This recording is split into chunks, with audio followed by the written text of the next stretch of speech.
And welcome back to NFT Art Talk Live, where we're hitting you with the news, hot topics, and everything going on in the NFT industry in the mornings, every morning around 9:30 a.m. Central Time.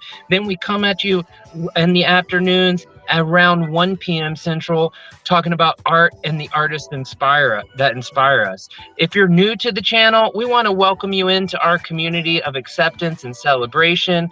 We appreciate your support too. If you're watching on YouTube, please feel free to like this video and subscribe right down below. If you're watching on Twitter, like the post, retweet it, maybe shoot us a follow after the episode. I'm coming to you live, moving around the city of Dallas today, loving it.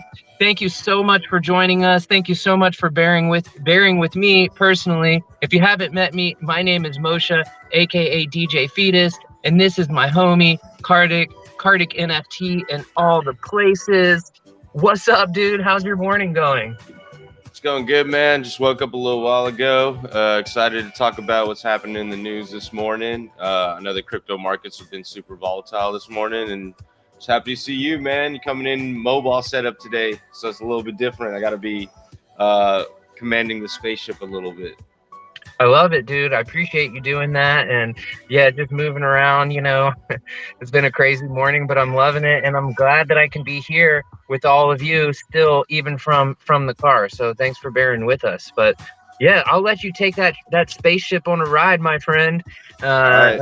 and give us our industry update. Yeah, man. Let me get up into Rarity Tools right now. I'm going to share my screen. You able to see it, Moshe? Yeah, All see right. it. Great. Cool. So yeah, man, I'm just looking at the top collections, the 7-day volume. You still have like Bored Ape Yacht, Mutant Ape Yacht Club in there, CloneX, CryptoPunks, MeBits, Bored Ape Yacht Kennel, Cool Cats, Project Nano Pass. I got to kind of look that one up. That looks like a new one for me. And then World of Movement, and then Akatar is kind of rounding the top 10 out, actually, in the 7-day volume. Then let me look up here.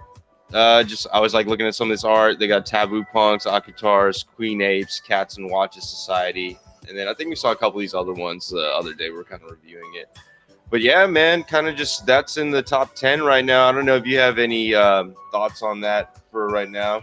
Yeah, I mean, it's fat. I know we're going to talk about it in our news topics in a little bit, but I feel like yesterday we saw Azuki and Beanz jump up in the top 5, and then now in the last just little bit, like we're kind of seeing them fall out. So it's interesting to see that. Yeah, man. Yeah, a lot of people have been talking about Azuki. We'll kind of get into that in a little bit. I kind of want to look at Coin Market Cap. Their kind of statistics. They actually have Azuki in the top number 1 spot. We didn't see that in Rarity Tools, but I think this is more just kind of trading going on.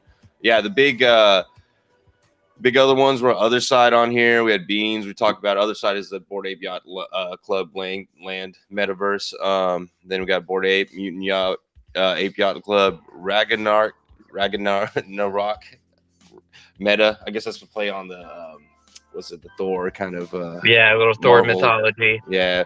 And then Moonbirds, CloneX, Doodles. Yeah, but the big thing was Azuki, man. They were kind of talking about whether there was a rug pull. We're going to get into that a little bit. But I remember a few weeks back, they were pumping that real hardcore. So I don't know if this is like a dead cat bounce in the trading right now, or just because they came out and kind of talked in spaces kind of went up. I don't know. You have any thoughts on this at all? Yeah, I mean, it's interesting. Like I think that's what the comparison between the two, right? Like in the in the 24-hour charts, you still see Azuki and Beanz like up there in the top 5. But when you look at like the last 7 days, when we were looking at Rarity, it's a different story. So, I think that's a good perspective on the NFT space, right? Like, it's happening so fast. Like a week feels like a month, a day feels like a week, an hour feels like a day. So, that's why it's important to always keep your eye on what's popping in this space, and from a lot of different angles. For sure, man. Yeah. And if you're in Twitter spaces, they always have discourse of what's kind of going on. So like I said, Azuki was kind of the big one they've been talking about. So I guess we see that reflecting in the 24-hour trading volume. You want to go into the first article, man, you kind of sent today, man? It was about kind of IP rights and stuff like that and how blockchain and NFTs are incorporating that. Yeah, the first NFT takedown solution for IP rights holders launched by tech startup Counterfind. This is an article about a company called Counterfind that's working to basically help NFT owners find the NFTs when they're stolen or copied, and then um, start requesting to take that stuff down. And this is a really interesting space in NFTs. I know like a lot of lawyers are finding spaces in NFTs trying to work with these solutions. It's, you know, how it happens, exactly what an NFT is in the copyright and trademarking space is even something that can be somewhat debated. So it's interesting to start seeing technologies that can scan the technologies to help owners, you know, kind of collect and own their own whatever it is that they built. Yeah, right now we kind of see this in Web 2.0. You see YouTube using it, Facebook and all that in the audio kind of realm at least. And I know they have like picture recognition too. But yeah, now in this Web 2.0 space, they call it DMCA takedown. So Digital Millennium Copyright Act said that if anybody's dispersing any type of copyrighted material, someone would have to suggest to the website, writing a letter saying, hey, you're distributing copyrighted material, please take it down.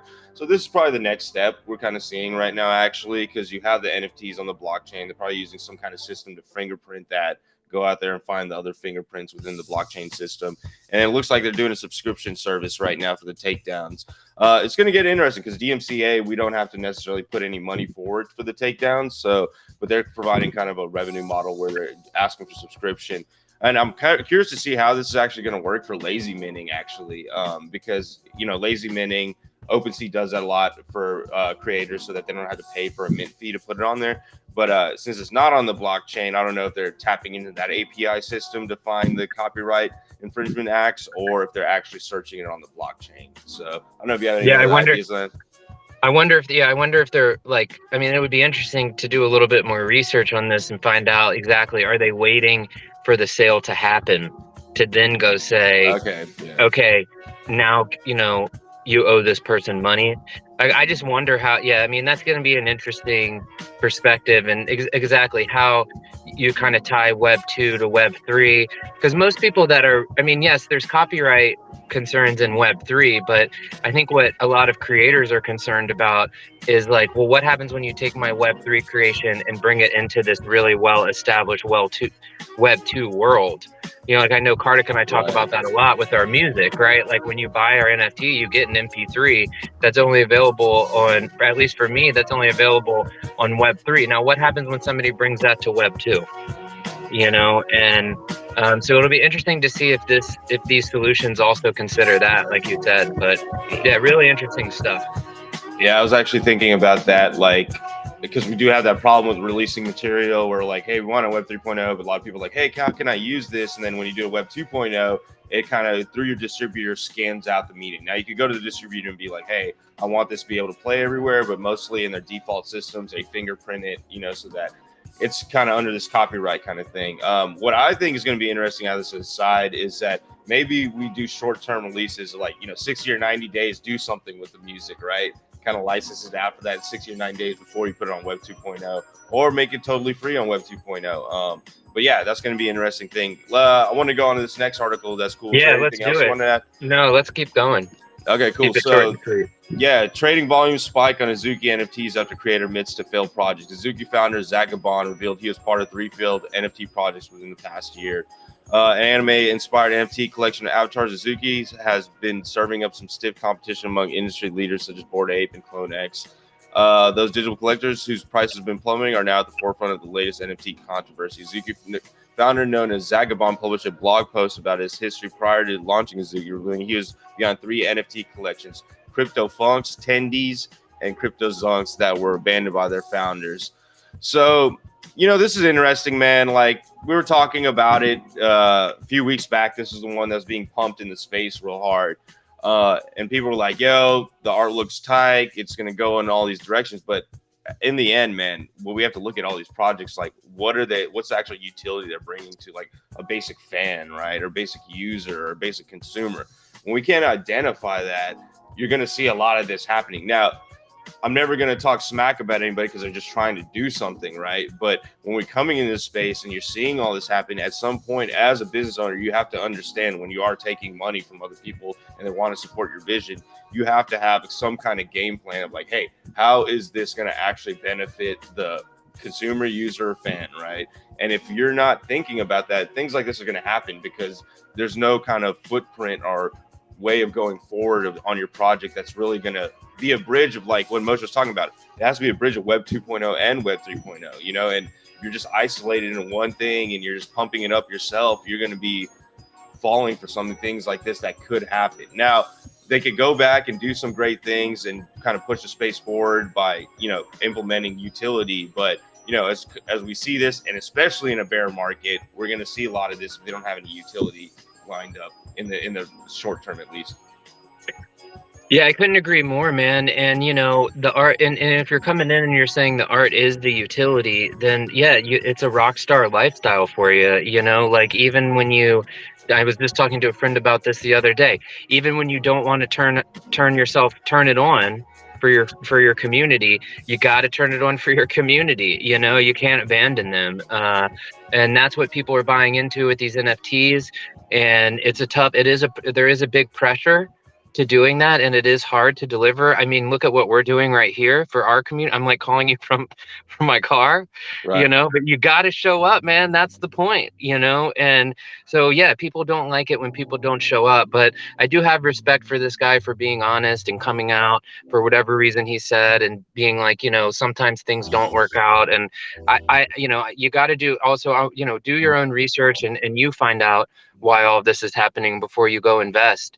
And you know, that's kind of the point of this. I think that's a big point of this article here, is it's like, do your own research, get to know these people, get to know the artists, see what their plans are, see how long they've been around doing what they're doing, you know, really understand what you're investing to. Don't just go buy an NFT because everybody else is doing it. You know, that's not going to get you where you want to go. But yeah, that's my thought. Yeah, and like Moshe said, like everybody wants to be a rock star. Everybody has to remember this. Like if everybody could be a rock star, they would do it, and that takes many years of creating. And also on top of that, not even creating just the great art. Exactly what Moshe said. You have to be fan and community oriented and build that base, right? And that takes years and takes time and takes understanding of what it is to be a fan. So those projects that center around that community building, I think they're going to do well. They're going to go through these bear markets. They're going to go through maybe flood stories and still come out in the end. So I always tell everybody, look at everything through an artist perspective, man. But yeah, that's kind of our wrap up for today, dude. I don't know if you have any other kind of words you want to talk about, or just kind of like sage advice you want to give for the today. Yeah, I'll shut it down today from the car. Yeah, you know, thank you guys so much for joining us today. Please don't forget to like and subscribe this video, subscribe to the channel, like and follow on Twitter, all the fun stuff. We really appreciate you. And I guess my note will be today in mindset of the Azuki stuff is just show up. Sometimes that's all you got to do is just show up, just say hi, just be there, tell people the truth, be yourself. And, you know, mostly have a great day. Have a great week. Thanks for hanging out with us. Y'all take care. Have a good day. We'll be back later today, and then we have some interviews going on later this week, and we'll have the jam room going on Friday. We appreciate everybody coming out here and enjoying NFT Art Talk with us. Absolutely.